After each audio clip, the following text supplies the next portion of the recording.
siang Mas Suryo. Apa kabar Mas? Mendengar suara saya, izin.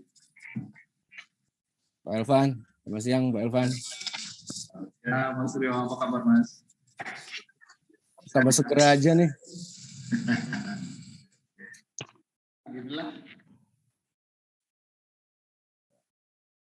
Di ruangan atau di tempat lain Mas? Di ruangan. Ya. Pak Elvan, jam 13.30 itu ada pansel. Gimana Pak? Siap. 13.30 ya? Iya, ini pengadaan 2022.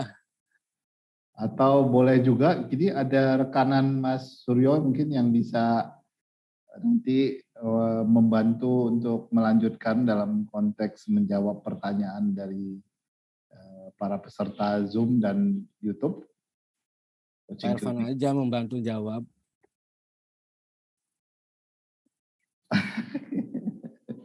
Terima kasih. Sama timnya ikut ini Pak, pansel juga. Ikut pansel juga ya. Oke, jadi kita coba buat seefisien dan seefektif mungkin kali ya, Mas Suryo ya. Tapi 1.30 menit lagi tuh. Biasanya molor-molor dikit lah. Molor dikit boleh ya, Mas Suryo ya, izin. Oke, kalau gitu ini sudah pukul 13.00. Mas Rangga, ya, Mbak Sasha, apa kita bisa mulai coaching klinik sesi kedua ini? Siap, sudah bisa Pak. Sudah bisa ya? Baik, terima kasih. Pertama-tama saya mengucapkan Assalamualaikum warahmatullahi wabarakatuh.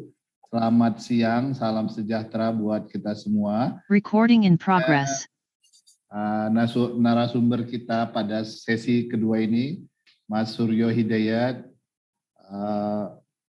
Kebetulan beliau adalah, ini saya perlu menyebutkan juga, posisinya saat ini analis kepegawaian SDM aparatur media di asisten deputi perancangan jabatan perencanaan dan pengadaan sumber daya manusia aparatur. Sorry ya, Mas Suryo, agak panjang di bawah Pak Asdep, Pak Aba ya, Mas Suryo ya, izin di kedeputian SDM aparatur. Bapak Ibu sekalian, sebelum kita memulai sedikit mungkin prolog, ini saya paham sekali salah satu sesi Mas Suryo, izin, ini sesinya Mas Suryo ini adalah sesi yang paling banyak peminatnya, calon pesertanya, sehingga kita harus membatasi kuota Zoom. Yang tadinya kita kira-kira 100, yang daftar tuh udah 2-3 kali lipatnya. Dan kami mohon kesediaan Bapak Ibu yang tidak bisa di Zoom untuk mengakses akun YouTube official Kementerian Pan-RB ya, sudah juga disampaikan lewat poster terkait ya, berkaitan dengan isu ya. Bahkan Mas Suryo mungkin tadi menyebutkan ada agenda pansel di jam 1.30. Izin mungkin semoga bisa agak dikit-dikit molor untuk bisa berinteraksi dengan para peserta baik di Zoom maupun di link YouTube. Tanpa membuang waktu, saya tahu Bapak Ibu sudah standby ini, saya pikir para peserta Mas Suryo ini orang-orang juga yang mungkin sudah pernah hadir di kantor Pan-RB, bisa jadi begitu, berkonsultasi langsung. Nah, kali ini melalui platform coaching klinik ini, kita bisa memperdalam lagi, membahas isu-isu seputar PPPK 2022 ini. Mas Suryo, waktu dan tempat saya persilakan. Izin kalau mau share materi dan lain-lain, boleh dilanjutkan langsung. Silakan Mas Suryo. Izin share Pak Elvan ya. Terima kasih Bapak-Ibu sekalian, Pak Elvan. Kami kelihatan Pak ya. Kami coba ini mungkin. Karena konteksnya manajemen P3K, kalau dibahas manajemen P3K lebih detail mungkin lebih banyak, waktunya juga tidak cukup, tapi ini kaitan dengan hal-hal yang isu yang sekarang sedang berkembang. Kaitannya dengan pengadaan P3K, karena bagian dari manajemen P3K. Yang pertama, Bapak Ibu sekalian, seperti diketahui kalau Bapak Ibu teman-teman semua berkecimpung di dunia kepegawaian, pastinya sudah tahu dengan adanya Undang-Undang 5 2014. Nah, ini yang menjadi dasar dalam pengelolaan manajemen ASN di kita semua. Yang pertama, Undang-Undang ASN ini mengamanatkan atau jelas di dalam situ bahwa aparatur sipil negara itu terdiri dari PNS dan P3K. Nah, PNS sendiri manajemen P3K itu sama-sama kita ketahui diatur di dalam PP 1117, kemudian PP 17 2020. Nah, yang P3K ini yang sebentar lagi mungkin akan ada pengumuman dalam waktu dekat ini kaitan dengan P3K ini. Ini diatur di dalam PP 49 2018. Nah, dua-duanya ASN ini baik PNS maupun P3K ini mengisi jabatan pemerintahan dan melaksanakan tugas pemerintahan. Jadi artinya ASN ini dibutuhkan untuk melaksanakan tugas-tugas pemerintahan dalam rangka mewujudkan tujuan pembangunan nasional. Nah, apa tujuan pembangunan nasional 5 tahun ke depan? Itulah prioritas-prioritas jabatan dalam rangka mencapai tujuan pembangunan nasional. Konteksnya di situ. Kenapa ASN ini diperlukan? Nah, di dalam manajemen ASN ini ada beberapa ketentuan pelaksanaan. Yang pertama, Peraturan Presiden 38 2020 ini kaitan dengan jabatan-jabatan yang dapat diisi oleh P3K. Kemudian yang kedua, ketentuan pelaksana dari Undang-Undang ASN, Peraturan Presiden 98 2020 ini kaitan dengan tunjangan P3K. Berikutnya Peraturan Menteri 14 2019, berikutnya ada Keputusan Menteri 1197, kemudian ada Peraturan Keputusan Menteri 76, ini beberapa jabatan-jabatan yang dapat diisi untuk P3K. Nah, ini ada beberapa yang memang sedang proses berjalan dan updating beberapa jabatan kaitan dengan jabatan-jabatan fungsional yang dapat diisi oleh P3K. Berikutnya, Bapak Ibu sekalian, potret demografi. Dengan dasarnya Undang-Undang 5 ini, saat ini kalau kita lihat di presentasi berdasarkan jabatan, ini nanti kaitannya dengan rekrutmen.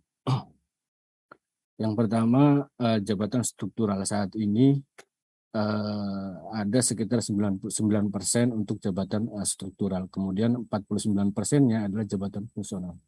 Jabatan fungsional ini salah satunya bersumber atau berdampak dari penyetaraan birokrasi di situ. Nah, berikutnya ada jabatan pelaksana 42%. Ini hampir 50% diisi dari jabatan pelaksana dan jabatan fungsional. Jabatan pelaksana 42% ini bisa kebayang, jadi artinya di kita itu pelaksana itu masih banyak sekali di situ. Nah, ini yang sedang berkembang Bapak Ibu sekalian kaitan dengan non-ASN ini. Nah, komitmen pemerintah untuk menyelesaikan dan penanganan tenaga honorer itu sebetulnya sudah dilakukan. Yang telah bekerja di instansi pemerintah itu sudah dilakukan penyelesaian berdasarkan PP 48, kemudian PP 43 dan PP 56 2012. Ini beberapa era sebelum Undang-Undang ASN ini sudah dilakukan untuk penataan penyelesaian tenaga non-ASN sebetulnya. Nah, di era sekarang berganti dengan undang-undang lahirnya Undang-Undang 5 2014, kemudian ketentuan pelaksanaannya di PP 11, PP 17, kemudian PP 49. Jadi ASN itu adalah profesi. Dia bertanggung jawab terhadap performanya di situ. Nah, ini yang harus kita ketahui, pahami bersama bahwa ketentuan rekrutmen di dalamnya, ketentuan pengadaan di dalamnya itu kita mengikuti Undang-Undang 5 2014. Jadi sudah tidak lagi adanya mengangkat honorer-honorer tanpa tes di situ. Itu era lama dan itu undang-undang lama. Di situ. Kemudian berikutnya Bapak Ibu sekalian, kalau perlu kita flashback ke belakang, di PP 48, PP 43 yang sebelumnya disebutkan bahwa di situ sebetulnya dari tahun 2005 itu sudah dilarang untuk mengangkat PNS, tenaga honorer itu. Nah, paralel dengan itu dilarang, kemudian dilakukan proses pendataan. Pendataan awal itu terdata 920.702 tenaga honorer di situ. Nah, dari 900 itu kemudian diangkat tanpa tes itu sekitar 860-an. Jadi sisanya itu 60 ribuan waktu itu. Dan kemudian berkembang banyak protes, tercecer dan lain sebagainya. Beberapa honorer juga demo dengan tercecer dan lain sebagainya, akhirnya pemerintah mengeluarkan PP 56 pendataan kembali. Setelah dilakukan pendataan itu jumlahnya membludak di situ, ada 11 kali lipat dari 60 menjadi 648.000 di situ. Berikutnya kemudian dilakukan tes ini berdasarkan antara kesepakatan antara Komisi 3 komisi DPR, Komisi 2, Komisi 8, Komisi 10 waktu itu dilakukan tes sesama THK 2. Nah, setelah dilakukan tes sama THK 2 itu lulus 209 ribuan. Kemudian 438.000 itu ini sisanya yang belum lulus. Jadi di database itu ada sekitar 438. Itu sebetulnya yang harus diselesaikan. Nah, kebayang 2005-2014 itu sekitar 1 juta diangkat tanpa tesnya, itu jadinya yang demografi tadi 1 juta sekian, ada 42% itu jabatan pelaksana di situ, karena rekrutmen PNS pertama masuk itu kan pasti pelaksana di situ. Beda dengan P3K. Nah, berikutnya dengan proses dari 2012 sampai 2021 itu sisa 410.000. Dan di tahun 2021 kemarin seleksi dan ditambah 2000 sekarang masih berjalan itu ada sekitar 51 ribuan itu mengikuti proses seleksi. Dan kemungkinan kalau nanti updating itu akan berkurang dari 410.000 akan berkurang karena sebagian dari 51.000 itu mengikuti seleksi. Nah, kalau diupdate mungkin sudah hampir dipastikan berkurang dari 410.000 di situ. Nah, dari situ Bapak Ibu sekalian, seperti yang disampaikan sebelumnya, di PP 49 2018 itu, ketentuan di dalam pasal 96 kemudian pasal 99, itu sebetulnya kita tidak dibolehkan untuk melakukan pengangkatan tenaga non-ASN di situ. Nah, ketentuan di pasal 99 itu yang telah bekerja diberikan waktu atau tetap bekerja sampai dengan 5 tahun sejak PP ini ditetapkan. Artinya 5 tahun sejak 2018 cut-off-nya berarti di 2023 di situ. Tindak lanjut dari itu tindak lanjut dari pasal 99 pasal 96 PP 48 itu mengingatkan, jadi melalui Kementerian PAN mengingatkan bahwa PPK untuk menyusun langkah strategis penyelesaian. Nah, dari situ berlanjut kemudian bersurat lagi, ada melalui surat Menpan lagi untuk ketentuan dilakukan pendataan untuk diselesaikan. Maksudnya untuk pendataan dengan kriteria tertentu. Nah, berikutnya terakhir 19-17 itu cut off tanggal 30 September. Nah, ada beberapa yang kendala jaringan karena daerah-daerah tertentu yang memang sulit untuk mengakses internet, ini diberikan waktu untuk yang belum melakukan penginputan terhadap database di sistem aplikasi BKN, diberikan waktu diverifikasi terlebih dahulu, baru kemudian diuji publik, terakhir nanti disampaikan kembali sebelum tanggal berapa ya, 22 kalau nggak salah Oktober di situ. Tapi yang sudah untuk dilakukan uji publik juga. Misalnya Pak Elvan ada honorer, saya honorer, kemudian yang didata ternyata hanya Pak Elvan. Nah, saya bisa mengajukan untuk protes, misalnya untuk mengajukan bahwa saya nggak didata dan sebagainya. Itu ada proses diuji di situ. Kemudian setelah itu Bapak Ibu sekalian, ini setelah nanti pemetaan sudah dilakukan, nah ini perlu disusun kebijakan seperti apa nanti kira-kira untuk penyelesaiannya, pemetaan, tapi ini masih proses. Nah, nanti penyelesaiannya dengan pengawasan. Nah, beberapa progres yang sudah dilakukan dari si pemetaan ini, yang pertama tenaga guru, ini berdasarkan data yang dihimpun dari teman-teman di Dikbud. Proses sekarang saat ini proses seleksi, kita keluarkan kebijakan Permenpan 20/2022 di situ. Nah, tenaga kesehatan saat ini sedang berproses termasuk dengan tenaga teknis fungsional lainnya. Ini konsolidasi penyelarasan dengan SI-SDMK. SI-SDMK ini sistem informasi sumber daya manusia kesehatan yang dikelola oleh Kemenkes selaku instansi pembina. Nah, ini sedang berproses terakhir kemarin baru kami terima surat permohonan untuk afirmasinya. Nah, ini nanti siang Pak Elvan, Bapak sekalian, ini ada rapat Parselnas, salah satunya menentukan itu. Berikutnya tenaga pelaksana dan lain sebagainya, proses konsolidasi, kita tunggu hasil nanti final untuk pendataan itu. Kira-kira nanti kebijakan apa yang perlu disampaikan, ini pimpinan juga sudah menerima masukan-masukan dari APEKSI, APKASI, dan lain sebagainya. Ini perlu ditampung masukan-masukannya untuk menyusun roadmap penyelesaian. Nah, berikutnya, Bapak Ibu sekalian, untuk tahun 2022 ini proses pengadaan hanya untuk P3K. Pertimbangannya salah satunya ini kami bersurat beberapa kali, 2 kali kita bersurat.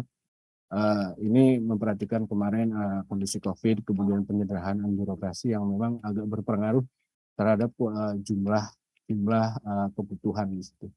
Kemudian berikutnya mencoba untuk berfokus pada pelayanan dasar, termasuk terutama guru dan kesehatan di situ.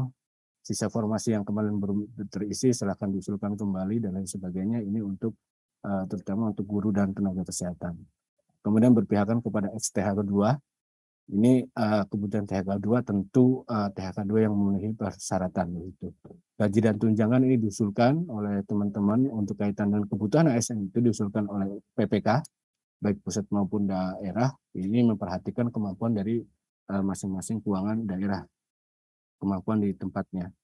Nah, ini berdasarkan usulan dari Kemkes, berdasarkan usulan dari Kementerian Pendidikan, termasuk kebutuhan guru dan lain sebagainya, ini kebutuhan nasional sudah ditetapkan. Namun untuk penetapannya, Bapak Ibu sekalian, walaupun itu kebutuhan nasional, tetap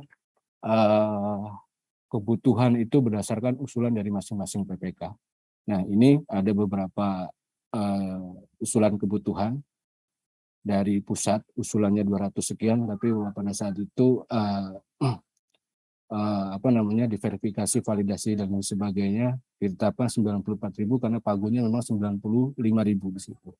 Nah, yang daerah ini usulan dari teman-teman PPK daerah itu sekitar 515, namun ditetapkan 438.000. Setelah mengusulkan itu dari jumlah total ada 724.000 yang sudah ditetapkan 532.000. Nah, ini ada beberapa hal, misalnya ada jabatan-jabatan yang tidak dapat diisi oleh PPK, teman-teman mengusulkan dan kemudian ini akhirnya berkurang. Itu salah satunya itu.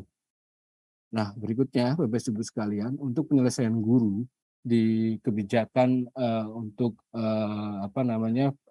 pengadaan guru ini tertuang di dalam Permenpan 2020 Permenpan 20 tahun 2022 seperti yang disampaikan sebelumnya. Ada beberapa hal perbaikan rekrutmen untuk guru. Ini prinsipnya bahwa ada 5 poin untuk perekrut guru yang ada perubahan dari tahun sebelumnya. Nah, mulai dari persyaratan, ini kita diprioritaskan untuk pelamar yang lulus tahun lalu. Jadi prioritas pertama, itu yang lulus tahun lalu, tahun ini tidak perlu mengikuti seleksi karena memang sudah lulus. Sudah mengikuti seleksi tahun lalu, 2021 itu. Tinggal teman-teman yang lulus kemarin, tahun lalu itu, submit mendaftar di SSCSN untuk memastikan bahwa yang bersangkutan masih ada. Kemudian berikutnya prioritas kedua adalah THK 2. THK 2 ini termasuk yang nggak lulus, yang tahun lalu mengikuti seleksi namun tidak lulus, tapi statusnya teman-teman ini adalah THK 2. Ini menjadi prioritas 2. Kemudian prioritas 3 ini guru non ASN terdaftar di Dapodik yang sudah mengabdi atau bekerja 3 tahun. Jadi berdasarkan prioritasnya ini dilakukan seleksi dalam waktu dekat. Kemudian apabila pelamar prioritas ini sudah tidak terpenuhi, baru kemudian pelamar umum lulusan PPK dan pelamar terdaftar di Dapodik. Nah, berikutnya panitia seleksi ini Parselnas, panitia seleksi untuk instansi di Kemendikbudristek, kemudian ada panitia instansi di daerah. Kemudian seleksi kompetensi. Poin berikutnya seleksi kompetensi ini prioritas 1 seperti yang disampaikan sebelumnya ini menggunakan seleksi tahun 2021. Jadi secara by name by address sudah ada. Kemudian prioritas 2 dan prioritas 3 dilakukan dengan menilai kesesuaian kualifikasi akademik, kompetensi, kinerja, dan pemeriksaan latar belakang, background check. guru-guru yang asusila dan lain sebagainya ini pasti dicoret. Kemudian berikutnya seleksi umum dengan menggunakan CAT UNBK. Nah, pemenuhan kebutuhan ini berikutnya adalah pemenuhan kebutuhan. Nah, pemenuhan kebutuhan ini diprioritaskan pertama dulu. Yang lulus tahun lalu tapi tidak mendapat formasi, apabila tahun 2022 ini terdapat formasinya, ini teman-teman ini menjadi prioritas yang pertama. Secara berturut-turut, apabila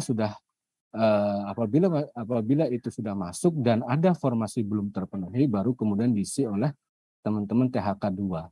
Nah, teman-teman THK 2 sudah masuk, namun masih ada formasi, baru kemudian diisi oleh guru-guru yang sudah mengabdi 3 tahun di sekolah negeri itu, baru kemudian seterusnya dan seterusnya di situ.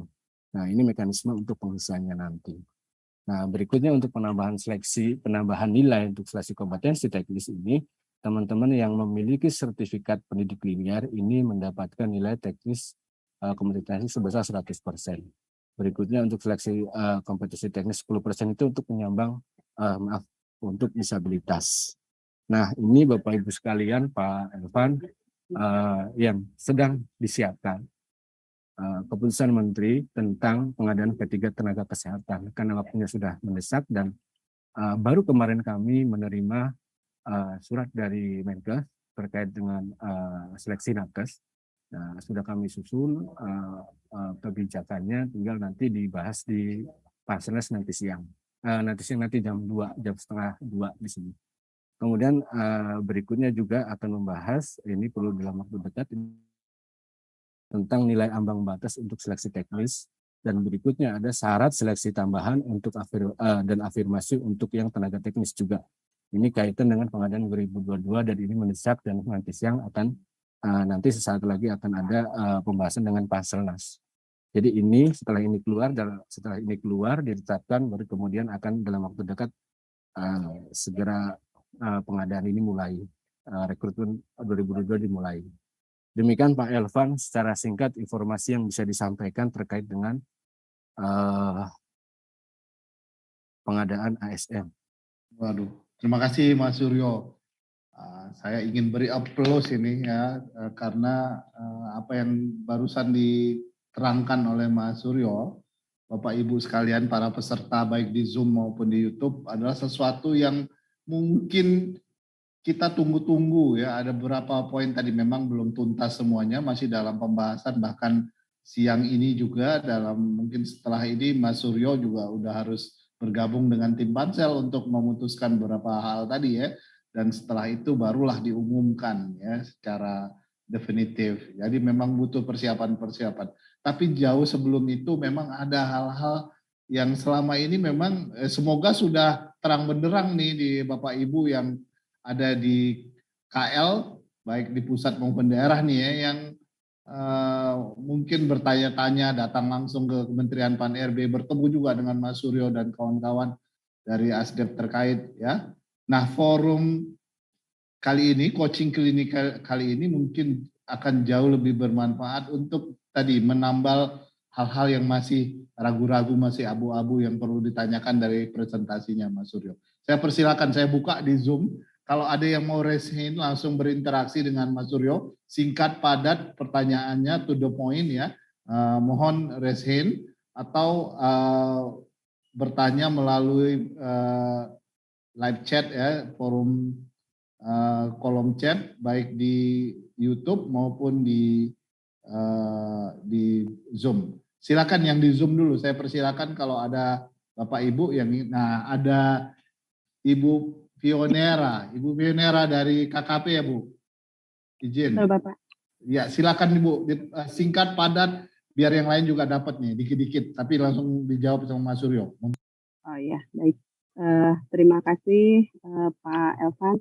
Selamat siang Pak Suryo, bertemu di Zoom. Pertanyaan saya mungkin saya sebenarnya ada beberapa pertanyaan ya Pak yang terkait dengan pengadaan P3K sekaligus dengan manajemen P3K-nya. Yang pertama itu terkait dengan pengadaan P3K, ini agak sedikit bukan berkeluh ya Pak ya, cuman menginformasikan kebetulan KKP mendapatkan salah satu informasi Pranata Humas, Pranata Hubungan Masyarakat di jenjang keterampilan. Nah, sementara yang kami dapatkan informasinya, jabatan fungsional Pranata Humas di keterampilan ini sedang moratorium, Pak.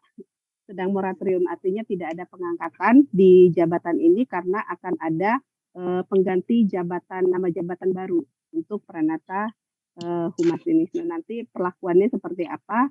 Kalau sudah ada ketetapan moratorium dari instansi pembina dan bersama dengan Kemenpan juga tentunya moratorium. Dan yang kedua, pertanyaan yang kedua Pak terkait dengan P3K. Untuk di P3K kan di Kepres nomor 38 Pak tahun 2020 untuk jabatan yang dapat diisi oleh P3K itu untuk jabatan yang tidak dapat diisi salah satunya adalah jabatan yang terkait dengan pengelolaan sumber daya salah satunya ya Pak. Terus dari sumber daya itu ada juga terkait dengan pengelolaan aparatur negara.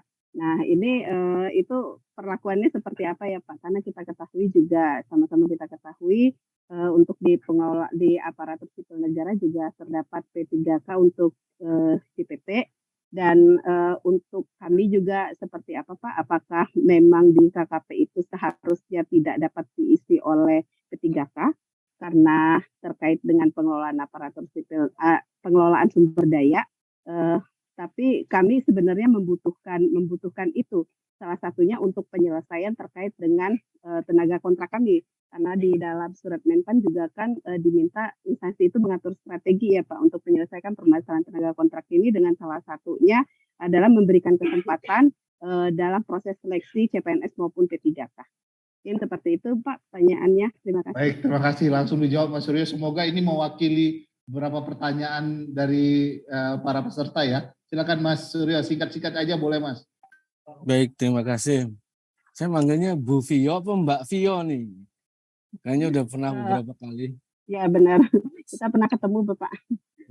Monggo aja Pak mau dipanggil apa ya? Yang punya laut.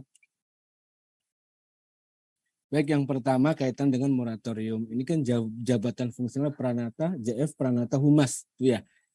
JPS Pranata Humas kalau nggak salah sebelumnya sudah ada. Ya kan sudah ada. Nah, ini rekrutmen sedang berjalan, sudah ditetapkan dari tahun lalu. Mestinya ini tetap jalan, Bu. Mungkin berikutnya baru dikonsolidasikan untuk moratorium ya. Karena ini soalnya juga sudah ada. Kemudian untuk penghasilan juga di perpresnya kalau nggak salah ini juga sudah ada. Nah, sementara jalan dulu karena sudah ada beberapa yang dibutuhkan di beberapa daerah. Ini masih berjalan sepertinya. Berikutnya Perpres 98 untuk pengelolaan SDM. Aturannya memang begitu, saya juga bingung. Aturannya memang begitu. Tapi ada tuh saya nggak bisa nyebut ini yang ada tuh ada juga tuh JPT utama P3K. Itu aturannya memang begitu, tapi ini mungkin kita upayakan sesuai ketentuan ya Bu Vio ya. Seperti analis SDM juga di Perpres 98 ada beberapa ada jumlah jabatan dan beberapa jabatan yang memang pada tahun 2020 ditetapkan. Nah, setelah tahun 2020 ada beberapa lahir jabatan-jabatan fungsional. Nah, artinya kan di tahun 2021 dan 2022 beberapa jabatan dibentuk belum terakomodir di Perpres sebelumnya 2020. Nah, ini apakah jabatan-jabatan yang baru ini dapat diisi oleh P3K? Sebetulnya ini di Permenpannya juga mengatur bahwa ini jabatan-jabatan tertentu dapat diisi oleh P3K. Nah, sehingga dengan ketentuan itu di Perpres 98 pun di pasal 2 itu menentukan bahwa Menpan dapat menetapkan beberapa jabatan yang dapat diisi oleh P3K. Nah, akhirnya kita mengeluarkan Kepmenpan tentang jabatan fungsional yang dapat diisi oleh P3K. Untuk melengkapi dari Perpres 98 di situ. Itu Mbak Vio ya, bisa dijawab Bu Vio. Jelas ya Bu Vio ya, jangan ada keraguan lagi ya. Ya, kalau seandainya satu lagi ya Pak, kalau seandainya dari pembentukan jabatan fungsional baru pengganti Pranata Humas keterampilan itu sudah ada, apakah nanti seandainya nih ya dari perekrutan P3K tahun ini, formasi kami yang Pranata Hubungan Masyarakat Keterampilan itu ada, apakah bisa beralih ke jabatan fungsional yang terbentuk nanti Pak? Atau seperti apa nanti Pak? Ya mestinya bisa. Contohnya kan kayak analis kepegawaian. Kayak saya nih Bu, analis kepegawaian. Kemudian kan ada revisi tentang jabatan itu menjadi jabatan analis SDM yang lebih luas tugasnya. Nah ini kan saya juga termasuk saya sedang penyesuaian untuk itu. Dan pertanyaan itu bisa dijawab, bisa nanti disesuaikan di situ. Ketentuannya pun nanti ada. Cukup ya Ibu Pio ya. Terima kasih Terima untuk kasih Pak. pertanyaan-pertanyaannya. Saya buka lagi masih ke Bapak Ibu khususnya di Zoom karena kami juga sedang recap beberapa pertanyaan dari link YouTube. Kalau ada langsung kami persilakan berinteraksi langsung dengan Mas Suryo. Kalau sudah ada, Bapak, Ibu, silakan raise hand kalau mau. Kalau tidak, saya bacakan satu nih, Mas Suryo nih, dari beberapa pertanyaan peserta di live chatnya YouTube ya. Nih, misalnya satu. Apakah pendataan PPK nantinya disamakan cara rekrutmennya dengan pelamar-pelamar umum seperti mendaftar kembali di akun SSCASN? Ini dari channel AHZ. Ya, Mas Suryo, itu satu pertanyaan. Mungkin sambil nunggu yang lain di Zoom kalau ada. Siap-siap dengan pertanyaannya Bapak Ibu. Apakah hasil pendataan itu rekrutnya disamakan dengan yang umum? Ya, iya dong. Seleksi tetap dilakukan seleksi. Jadi pendataan itu hanya untuk mengetahui jumlah berapa sih non-ASN yang ada, karena di PP 49 itu ada larangan amanatnya. Ya. Nah, ini ada juga pertanyaan soal tes wawancara nih, Mas Suryo. Apakah tenaga teknis menggunakan wawancara dari Kementerian Pan-RB yang berkaitan dengan integritas dan moralitas atau diwawancarai oleh instansi pembina untuk JF nih khususnya? Silakan Mas. Tes wawancara apakah diwawancari oleh Menpan? Atau menggunakan ketentuan Menpan atau instansi pembina? Kebijakan yang dibuat Menpan atau instansi pembina? Ya, kebijakannya tetap menggunakan, kalau untuk teknis itu saat ini Permenpan 29/2021. Yang pewawancara ya Pansel. Siap. Oke, kembali ke Zoom. Adakah Bapak Ibu yang punya pertanyaan yang mau berinteraksi langsung dengan Mas Suryo? Kami persilakan raise hand kalau ada, atau open mic aja. Belum ada ya. Nah, saya bacakan lagi nih Mas Suryo, ini dari live chat di YouTube cukup banyak nih, berapa pertanyaan ya. Ini ya, saya bacakan salah satunya adalah dari Heru, Mas Heru nih.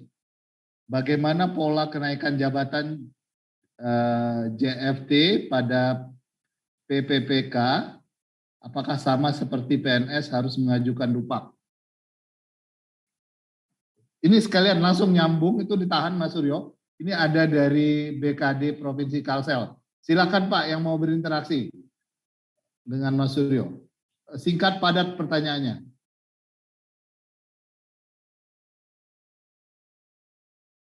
Masih mute, silakan dinyalain, di unmute dulu Bapak, izin. Videonya.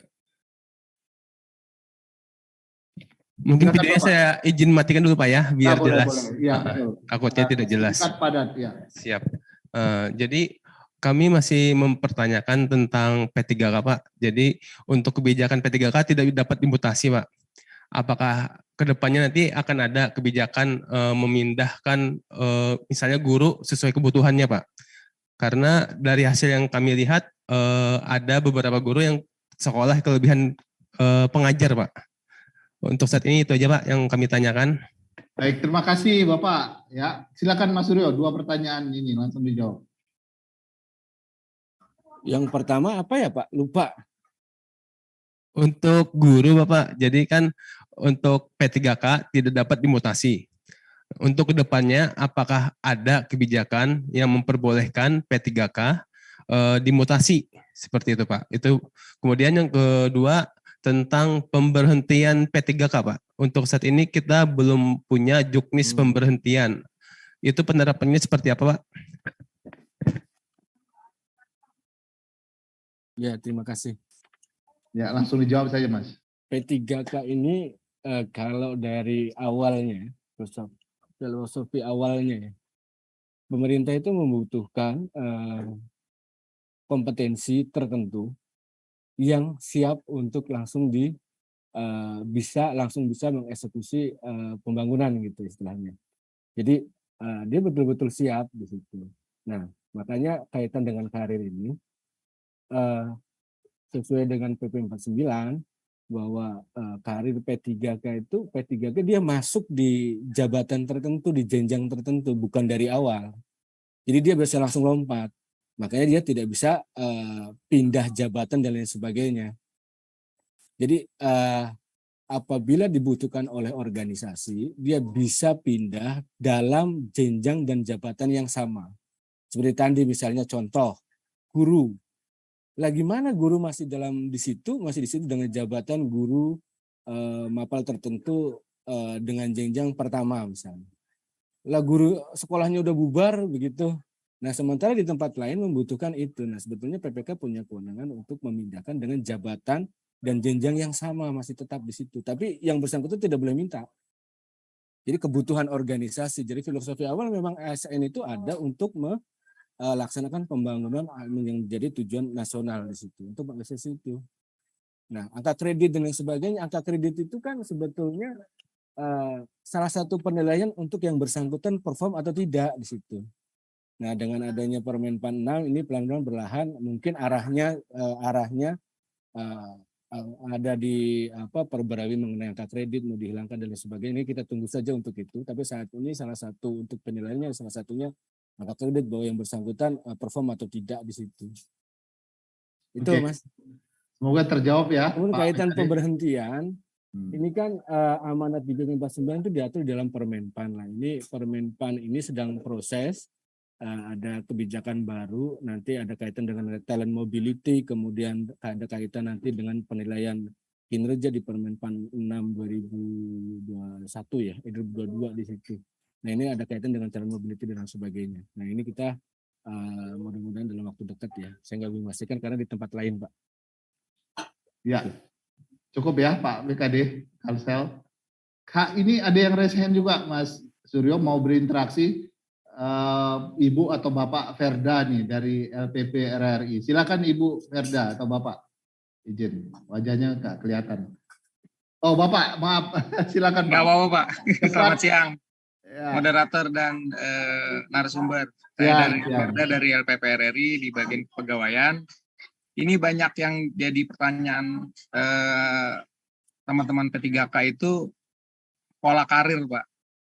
Jadi pola karirnya tuh seperti apa sih gitu. Jadi misalnya dia masuk tadinya di jenjang pertama atau asisten gitu. Apakah dalam 5 tahun itu ada kemungkinan untuk bisa naik? Prosesnya seperti apa gitu sih. Itu aja pertanyaannya Pak. Makasih. Siap, terima kasih. Silakan Mas. Enggak ada pola karir P3K Pak. Oh enggak ada ya Pak ya? Enggak ada. PP 49 itu ada di. Oke, iya siap. Oke, cukup ya.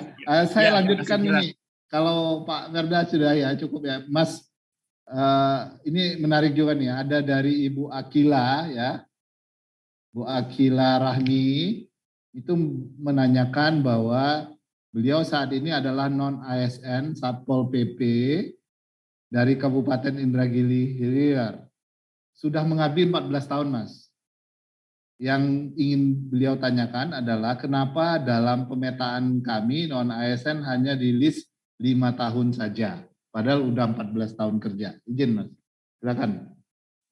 Udah kalau itu ya ke inilah nanyanya ke BKD-nya lah kenapa diri seperti itu. Kan biasanya kalau 14 tahun kan bisa dibuktikan. Apakah ia kalau memang 11 tahun, sudah 11 tahun, sudah 14 tahun itu ya dibuktikan kira-kira apa yang menjadi pembuktian. Apakah dari sisi pembayaran, apakah dari SK dan lain sebagainya. Itu diselesaikan di internal aja, Pak. Ya, terima kasih Mas Suryo untuk jawabannya. Kembali lagi ke Zoom, kalau ada yang masih ingin klarifikasi, bertanya ke Mas Suryo, berinteraksi. Mumpung waktu beliau ini sangat terbatas dan kalau bisa berinteraksi langsung, mungkin ada ini ya, kepuasan sendiri bagi Bapak Ibu peserta terkait dengan coaching PPPK kali ini. Silakan yang mau bertanya. Kalau tidak ada, saya terpaksa bacain lagi nih dari akun live chat YouTube kita. Ada beberapa pertanyaan ini Mas Suryo ya. Kalau boleh masih ada waktunya Mas Suryo izin. Ini pola karir ya, tadi sudah disebutkan nggak ada pola karirnya. Ini soal pengisian apakah P3K ini ada pertanyaan juga harus mengisi dupak gitu ya. Pertanyaannya juga tadi untuk terkait dengan penilaian kinerja gitu ya. Mungkin itu bisa dijawab Mas Suryo. Ini jabatan fungsional di sebelah sebenarnya. Tapi apa ya, saat ini itu ada dualisme, ada duplikasi. Penilaian kerja menggunakan SKP, penilaian kerja juga masih tetap menggunakan angka kredit di situ. Nah, makanya ini teman-teman sedang membahas itu. Tapi saat ini salah satu kinerja dari jabatan fungsional itu salah satunya angka kredit masih. Mungkin nanti transisi yang ini juga teman-teman sedang di sebelah ini sedang membahas untuk pengganti angka kredit dengan ekspektasi pimpinan. Jadi ada yang bilang ini kan bukan angka kredit saya, jadi nggak dikerjain dan lain sebagainya untuk menghindari itu mungkin ya salah satunya. Tapi memang ini di sebelah prinsipnya bahwa performance kinerja itu saat ini masih melihat dari angka kredit dan SKP di situ. Ada dua hal itu. Mas Suryo, izin satu pertanyaan lagi nih terkait ini ya status THK2 ini Mas. Jadi dari Ibu Retni nih pertanyaannya adalah gimana jika non ASN yang ex THK2 setelah tayang publik ternyata berubah statusnya menjadi non THK2, apa berpengaruh dengan datanya? Berubah status ini. Aduh, ini kan yang bersangkutan juga punya akun, Pak. Jadi kalau yang bersangkutan milihnya non ASN ya berarti nanti muncul non ASN. Jadi untuk kaitan teknis itu di panduan saja Pak ada di situ. Siap. Kalau untuk THK2 itu kan update status yang bersangkutan masih ada atau tidak di situ.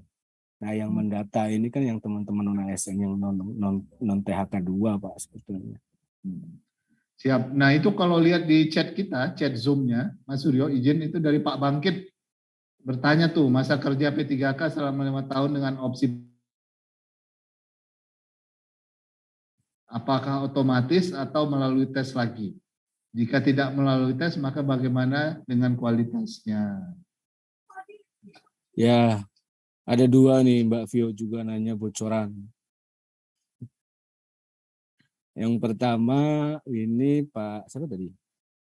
Pak Bangkit dan Pak kemudian Bangkit, ya tentu. kalau perpanjangan ini kan sebenarnya tinggal diperpanjang karena prosesnya itu kan untuk menilai kinerjanya. Kalau kinerjanya buruk bisa tidak diperpanjang. Kalau kinerjanya baik ya diperpanjang. Itu 5 tahun. Gitu. Nah ini juga ada yang menyampaikan masukan juga Pak. Kenapa dibatasi sih 5 tahun berikutnya? Kalau 5 tahun berikutnya kok selesai gitu? Apakah tidak diberikan seluas-luasnya apabila yang bersangkutan itu performanya bagus dan sebagainya? Yang itu udah sampai pimpinan sih mungkin dalam waktu ini juga akan segera dibahas kaitan dengan itu Pak. Kemudian ini ada Mbak Vio, bocoran. Tapi bocoran ini direkam Mbak, takutnya nanti berubah. Tapi prinsipnya ini yang nakes ini nanti siang dibahas, tapi usulannya dari Kementerian Kesehatan sudah ada. Kami di tim teknis baru terima kemarin, dan begitu terima kami langsung bahas itu prioritas untuk teman-teman yang sudah bekerja, intinya itu, Pak. Mungkin Itu- Pak Vio bisa tanya lagi setelah hari inilah ya, setelah Ya. panel bertemu. Kayaknya nomornya punya tuh. Udah sering ketemu sama Mas Suryo nih, udah. Ya. Dari BKD nih masih ada pertanyaan lagi, raise hand. Silakan Bapak, kalau itu singkat padat saja Pak. pertanyaan. Baik, izin melanjutkan yang tadi Pak. Ya. Kondisi tempat kami ada P3K yang meninggal dunia. Sedangkan aturannya belum ada tentang pemberhentian P3K. Lalu harus diapakan untuk P3K tersebut. Itu yang pertama. Yang kedua tentang perpanjangan tadi Pak. Jadi perpanjangan ini untuk SK-nya, apakah SK itu menyambung dengan masa kerja sebelumnya? Seperti halnya gaji, apakah otomatis bertambah dengan berkalanya? Sedangkan aturan berkala pun saat ini belum ada Pak ya. Mohon penjelasannya Pak untuk hal tersebut. Terima kasih untuk Ya. pertanyaan. Terima kasih. Yang pertama, aduh ini Pak. Ada telepon dari bos. Siap. Yang pertama, meninggal dunia itu kan berhenti ya Pak. Di PP 49 juga status berhenti, salah satunya karena meninggal dunia. Di situ kemudian pertanyaan berikutnya, perpanjangan kontrak itu ya kontrak 1 tahun. Misalnya kontrak 2 tahun, kontrak 3 tahun. Misalnya di kontrak 3 tahun. Nah yang bersangkutan ini selesai kontrak 3 tahun, 6 bulan sebelumnya diperpanjang dalam tahun yang akan dikontrak Pak. Dalam jangka waktu yang akan dikontrak di situ Pak. Jadi nggak akumulasi dari awal. Gitu ya Pak? Gitu ya. Pak Kasel, oke ya. Bukan akumulasi Pak ya, dari awal lagi ya untuk gajinya, untuk perpanjangan. Izin. Mas Suryo masih ada telepon sebentar. Pak Irfan sudah Ya. gabung. Siap. Oke, baik. Nah, Mas Suryo, ini Bapak Ibu mungkin saya pikir sudah lumayan menjelaskan ya. Kalau masih ada ragu-ragu dan lain-lain, saya pikir apa yang disampaikan Mas Suryo tadi sudah cukup clear ya. Semoga ini menjawab kegelisahan, keraguan-raguan tadi masih abu-abu atau ya dan sudah ditanyakan. Dan pertanyaan-pertanyaan baik di Zoom maupun di YouTube tadi mewakili Bapak Ibu semua yang memang terkait dengan urusan PPPK 2022 ini. Kepada Mas Suryo tentu sekali lagi ucapan terima kasih yang sebesar-besarnya sudah menyempatkan waktu untuk berdialog, berdiskusi, berinteraksi dengan Bapak Ibu di Zoom maupun di live chat YouTube. Sekali lagi kami mengucapkan terima kasih khusus juga kepada Bapak Ibu yang sudah berpartisipasi. Kami sekali lagi juga mengucapkan hal yang sama, terima kasih banyak. Kita mohon maaf dengan segala macam kekurangan yang kami mungkin sengaja tidak sengaja lakukan selama proses coaching sesi kedua ini. Kami mohon maaf. Kita bertemu pada coaching di sesi-sesi berikutnya, di minggu-minggu berikutnya dengan tema-tema yang menarik. Mohon dipantau terus, kemudian di update, lalu registrasi, didaftarkan biar bisa interaksi dengan para narasumber melalui Zoom, atau kalau tidak bisa karena kuotanya terbatas, bisa juga berinteraksi melalui live chat di channel YouTube Kementerian PAN-RB. Sekali lagi, saya akhiri dengan mengucapkan wabillahi taufiq wal hidayah. Wassalamualaikum warahmatullahi wabarakatuh. Sehat buat kelas. Waalaikumsalam. Sekali lagi terima kasih Mas Suryo, sukses. terima kasih. Hasilnya Saya sebelah dulu. baik Terima kasih. buat kita Iya, Pak. semua, buat Bapak Ibu yang ada di sini maupun di luar ini platform. Izin live. Iya, terima kasih Mas Suryo. Sekali lagi. Recording stopped. Terima kasih Bapak Ibu sekalian Baik. semua. Izin Sampai live, ketemu. Pak. Izin live.